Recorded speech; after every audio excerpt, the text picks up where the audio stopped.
সেদিন যমুনার পুজো গ্রহণ করে তার গৃহে ভোজন করেন। যমুনা আশীর্বাদ চাইলে যম বলেন যে এই তিথিতে যে ভাই নিজের বোনের বাড়ি গিয়ে তার পুজো স্বীকার করবে ও তার হাতে তৈরি রান্না গ্রহণ করবে তার ভাগ্যে অকাল মৃত্যুর ভয় থাকবে না। তারপর থেকেই এই তিথিটি যম দ্বিতীয়া, ভাতৃ দ্বিতীয়া বা ভাইফোঁটা নামে পরিচিত হয়।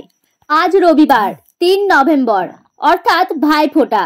হিন্দু ধর্মে ভাইফোঁটার বিশেষ গুরুত্ব রয়েছে। প্রতি বছর কার্তিক মাসের দ্বিতীয়া তিথিতে পালিত হবে ভাইফোঁটা। এই দিন বোনেরা ভাইয়ের কপালে ফোঁটা দিয়ে দীর্ঘায়ু কামনা করে। এই দিনটার অপেক্ষায় বসে থাকে ভাই বোনেরা। এই উৎসব সব মনোমালিন্য দূর করে আরো কাছে নিয়ে আসে ভাই বোনদের। জানেন কি এই দিন ভাইয়ের দীর্ঘায়ু কামনা করতে গেলে কি করবেন? যমের দুয়ারে কাঁটা দিতে গেলে মোক্ষম উপায় হলো যমরাজকে খুশি করা। কথিত আছে যমরাজ বোন যমুনার থেকে ফোঁটা নিয়ে তুষ্ট হয়েছিল, ফলস্বরূপ তাকে বরও দিয়েছিল। জ্যোতিষ বিশেষজ্ঞদের মতে ভাইফোঁটায় ভাই বোনের মধ্যে ভালোবাসা ও বিশ্বাসের প্রতীক। তাই এদিন মৃত্যুর রাজা যম বোন যমুনার সঙ্গে দেখা করতে এসেছিলেন। এই জন্যই ভাইফোঁটা যম দ্বিতীয়া নামেও পরিচিত। বিশ্বাস করা হয় শুভ সময় ভাইয়ের কপালে তিলক পরালে ভাইয়ের আয়ু বাড়ে। যমুনা নদীতে স্নান করে ভাইকে ফোঁটা দেওয়া অত্যন্ত শুভ বলে মনে করা হয়। তবে তা সম্ভব না হলে যে কোনো নদীতে বা ঘরে স্নান করে পবিত্র হয়ে নিন। এরপর পরিষ্কার কাপড় পরে আসুন।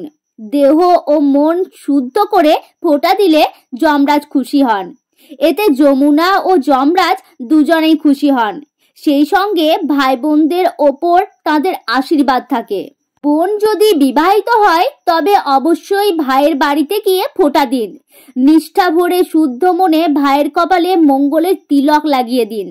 যদি বোন অবিবাহিত হয় তবে ভাইয়ের জন্য কোনো কিছু রান্না করে খাওয়াতে ভুলবেন না, সঙ্গে দেবেন ফোঁটা।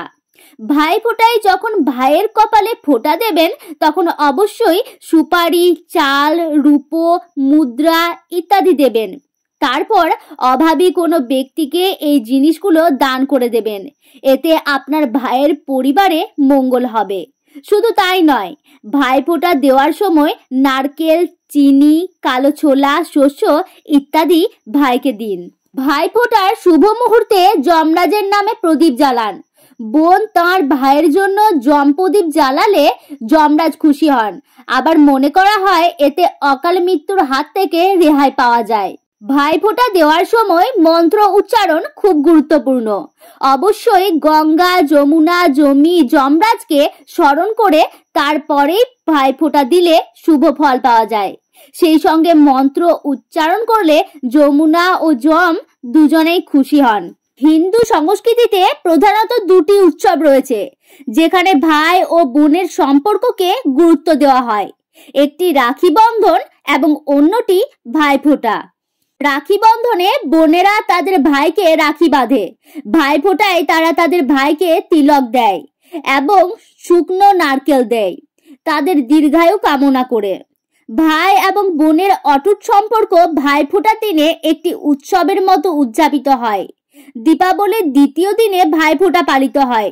তিথির কাকতালীয় কারণে এবছর ভাইফোঁটা 2 দিন পালিত হচ্ছে। ভাইফোঁটা নয় শুধু উপহারের বিনিময়, এ যে বাঁধে এক সূত্রে ভালোবাসার হৃদয়। যদি ফোঁটা হতো বছরে প্রতিদিন, জমতো আড্ডা খুশিতে চিরদিন, পাওনা গন্ডার মিষ্টি ঝগড়ায় জীবন হতো রঙিন। শুভ ভাইফোঁটা।